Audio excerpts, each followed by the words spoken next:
Poukoumel FM, dans un instant, le journal.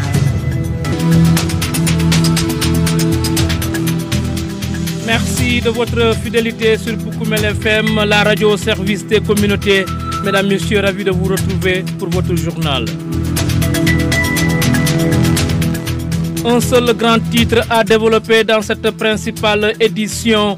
Élection législative anticipée du dimanche 17 novembre dernier. Le PASTEF sort largement vainqueur dans ce scrutin dans le département de Goudomp. Un scrutin législatif dont le coordinateur du Forum civil section Goudomp salue le bon déroulement. C'est le même sentiment que partage le chef de l'exécutif départemental de Goudomp. Mesdames, Messieurs, gardez l'écoute. Nous passons au développement. Le journal avec Younous Barou. Le duo Sidou Keita Ousseinou Kamara s'occupe des opérations techniques et du côté de la réalisation se trouve Paulette Karine Sagna. Vous dire également que vous aurez droit à un résumé de l'actualité des sports vers la fin du journal. Les Sénégalais ont voté dimanche 17 novembre 2024 pour renouveler l'Assemblée nationale après la dissoute de la 14e législature par le président Bassirou Diomaye Diakhar Faye. Un scrutin qui donne largement victoire au PASTEF en attendant les résultats globaux officiels. Dans le département de Goudomp, le parti d'Ousmane Sonko s'est retrouvé avec 25 428 voix sur les 40 023 suffrages valablement exprimés. C'est ce que indique le rapport de la commission électorale départementale, n'est-ce pas, Paulette Karine Sagna? Les résultats provisoires des législatives anticipées du dimanche 17 novembre 2024 sont connus dans le département de Goudomp. Sur un total de 73 097 inscrits, 40 647 ont pu voter. Bulletin nul 624. Suffrages valablement exprimés 40 023. Le taux de participation est estimé à 54,75%. Selon le procès verbal de la commission électorale départementale de Goudomp, le même document indique le parti PASTEF dont la liste départementale de Goudomp est dirigée par Chérif Ahmed Diko a obtenu 25 428 voix, soit 63,5%.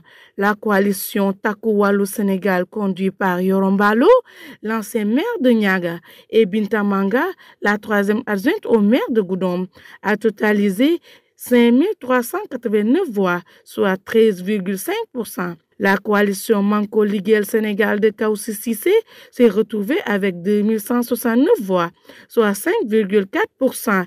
Et Diama Andjerine Damadouba a eu 1389 voix, soit 3,5%. Donc, les deux sièges du département de Goudomp de cette 15e législature vont être occupés par Chérif Ahmed Diko et Sona Kinti Soli. Elle s'appelle Paulette Karine Sagna. Vous l'avez dit, le département de Goudomp a enregistré un taux de participation de 54,75% pour ce scrutin législatif 2024. Un taux de participation que salue le coordinateur du Forum civil dans le département de Goudomp. Pour Souleymane Sedi, cela traduit la maturité politique chez les jeunes et il invite les nouvelles autorités à se mettre maintenant au travail pour satisfaire les besoins pressants des populations. Souleymane Sedi que nous écoutons au micro de votre serviteur. D'abord, je salue les citoyens qui ont un certain nombre de maturité pour participer à ces élections. On a fait le constat que le taux est encore supérieur par rapport aux dernières législatives. Donc, je crois que les élections sont passées dans de très bonnes conditions et les gens ont voté librement. Et finalement, au soir, la voix des urnes a plébiscité la coalition PASTEF un peu partout dans toutes les 15 communes. Donc, et c'est une grande avancée démocratique et comprendre que c'est le peuple qui a choisi. Je crois que les élections sont passées dans de très bonnes conditions, dans le calme, dans la sérénité un peu partout au niveau du département. Le taux qu'on a, 54%, cela montre que tout simplement on a un électorat mûr. Mais aussi, il faut comprendre aussi que Et il y a un changement parce qu'aujourd'hui, on a vu que les jeunes s'intéressent de plus en plus à la politique qu'à l'avant, qui ne s'intéressent pas et ils ont voté massivement. Ils ont été garants de la démocratie un peu partout dans le département. Donc, et on encourage cela et je crois qu'à l'avenir, on peut avoisiner les taux de 60%. Oui, ce qu'on invite les nouvelles autorités en voyant face à la demande sociale, qu'ils soient d'abord un bon représentant de la population de Goudomp au niveau du Parlement et au niveau du gouvernement, parce que si vous voyez aujourd'hui l'état de notre département, au point de vue infrastructure, ça manque, et au point de vue emploi, ça manque.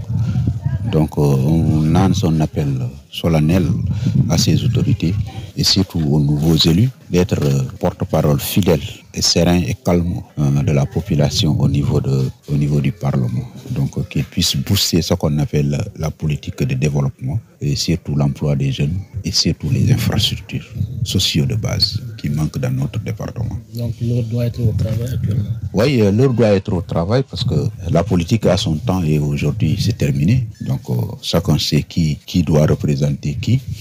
Donc l'heure est au travail et que les gens cessent ces divergences politiques et on met l'intérêt des populations au-dessus de tout et pour qu'on puisse booster le développement un peu partout. Dixit Suleiman Sedi, le coordinateur départemental du Forum civil de Goudomp.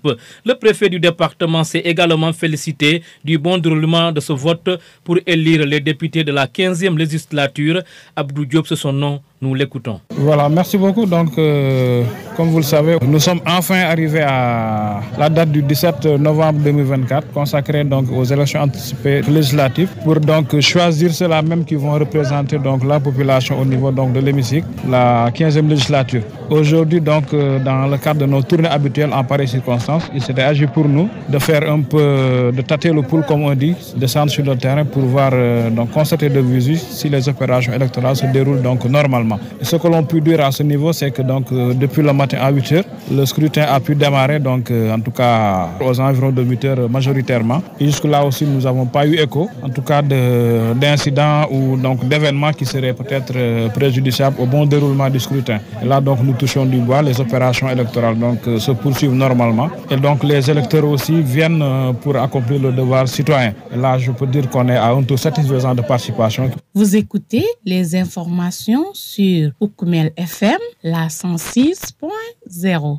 Parlons tout à fait d'autre chose. La commune de Mangarungu Santo continue de sombrer dans la pénombre dans la dite collectivité territoriale. Sur les 23 villages qu'elle compte, seuls 4 sont électrifiés, ce qui est très insuffisant aux yeux de ses élus locaux. Selon ces derniers, cette situation est la source de la recrudescence du vol de bétail dans cette zone du Balantakunda frontalière avec la Guinée-Bissau. Idé Diamanka, le deuxième adjoint au maire de Mangarungu Santo, que nous écoutons. Nous sommes vraiment dans une zone très enclavée. Nous avons un manque d'électricité. On manque criard d'électricité. Si vous voyez le côté est, en commençant par la RN6, tout ce que la RN6 pousse vers l'est, il n'y a pas d'électricité. La commune polarise 23 villages. Et dans ces 23 villages, si vous estimez le nombre de villages qui sont aujourd'hui électrifiés, ça ne dépasse même pas 4 villages. Sur les 23, s'il n'y a seulement que 4 villages qui sont électrifiés, donc il reste beaucoup à faire. Bon, la population totale, c'est aux environs de 11 000 habitants et quelques. Les conséquences, c'est surtout le vol de bétail. Ici, on avait beaucoup de troupeaux de bœufs, mais à cause du manque d'électricité, chaque jour, on entend des bœufs voler dans les villages. Ça, il y en a pas mal. Les voleurs viennent avec des armes. Et nous, malheureusement, ici, l'État du Sénégal nous interdit le port d'armes. Tu as ton troupeau, tu passes la nuit là-bas, le voleur vient, il est avec son fusil. Toi, tu n'as pas de fusil. Sinon, bon, peut-être un coupe-coupe ou bien un arc. Tu ne peux pas combattre les voleurs là. Donc, tu les poursuis, tu n'as même pas le courage de les attaquer. Parce qu'eux, ils sont armés et toi, tu n'es pas armé. Donc, ça, vraiment, c'est un problème. Vraiment, nous appelons l'État du Sénégal vraiment à nous aider pour que la zone vraiment accède à l'électricité. Pour Oukoumel FM, le journal des sports.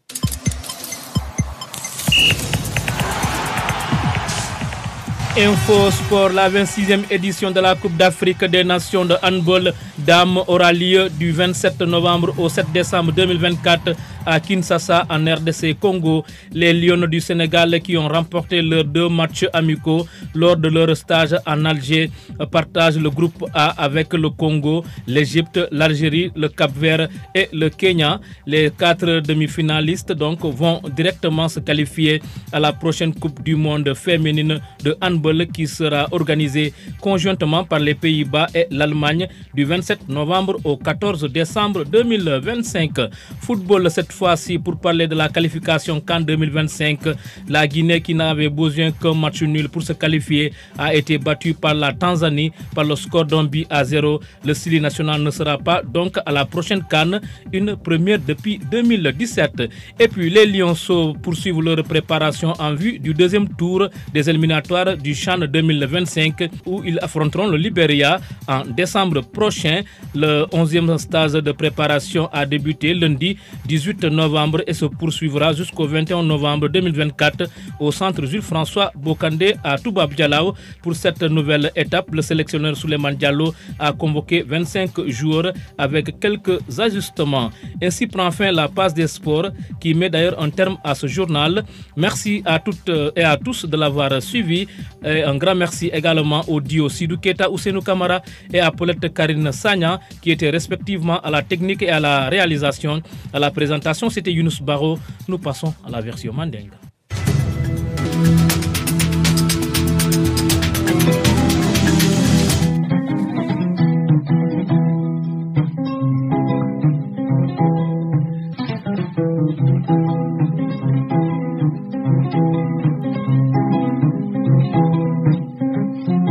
Antelo Souleymane Seydi delbe siri un département de Fannala forum civil la Koto qui est la société civile. Élection tambita en tant que société civile après ça soñari ouais élection vraiment content quoi parce que a itandi le ko ka fako sa ndiamol ya lon mu élection ti et mol participer et voter keta sonka manke ku manke yeto mo be voter départementaux mo yala kan itandi nte bijan voter keta fo wularo ala nata ki mu nyanta ganyelo ganyeta donc be contondero que le Fannala les citoyens content nous y allons ko wilta kula ni multa da voter là donc ka montre que le département qu'on ça mol fana ya comprendre le mouvement en jeudi politico kono et alors nous devoir le mol ka wili kata mais a Fannala mon c'est fana c'est mon content no je ni mu bambanda ko na jibe say na département de fonding kel fana et qui ka bla politique ko no mal fam fan ka wille pour ila saté la kunya wa yatinale taux de participation c'est bord politico banta campagne banta population a choisi le munyenta tarlaje donc mul tarlaje c'est mon fono et hakilo population parce que bi ni aji bentel le département ko jama manki dal dindul man do pol soto do kudla bul man soto mun satina no mo la développement e tano nyaato silol man dada ku jama manki donc ici hakilo to fam e ke mo la représentant kendo ti assemblée to ale mul fana be gouvernement Fannala ken représentant timbi ke kilonti na lon ko politico bandale e na sati la kul na département na landi nyaato mun na intérêt pour BCC fait soto noje. Donc, nous avons le deuxième adjoint au maire de la commune de Mangarongo. Bon, bata wote banna. Parce que bien jubento la commune. Premièrement, ninga courant na kumofo. Commune ni sate mwani nan le bakon. O sate mwani nano sate nan da mal électrifié. Donc ñin toma be en tout cas ça fo no ka commencer RN6 la wo e mignore kata telibola sate ti yemi yalon ka électrification so donc wo yatina suñaro siata molla côté la jamma fam suñaro siata jam nunna ni dun tanu ñin satel kono sate korda ni sikore be bari dibo yatina courantan yatinna bi ibe duna korda min kono yeni so traje c'est rare parce que bi bon ye molla din sol be samba. Et en plus, mol mang hanye kan ni sol sansan ke kulu parce que ni ya kulu ibe silari lundo ibina kamala. Et que deuxièmement, le plus grand problème est que soun ini kido lel kana. Et que bi Sénégal jay ka fole e kana kido nyine. Soun minni kido nata. Anate tare la kore kono. Hana yela ni sota na ya samba. Est-ce que iba bayndi nola. Fentete bulu, kido bate bulu. Ita bayndi nola. Wala nambe masakunda dal la vraiment mfanal mu Sénégalais lelti comme dol mu Sénégalais lelti nyami ye mol makoy. Courant du carré yem makoy yen ndema pour que kanna kolya ko ka apaiser dal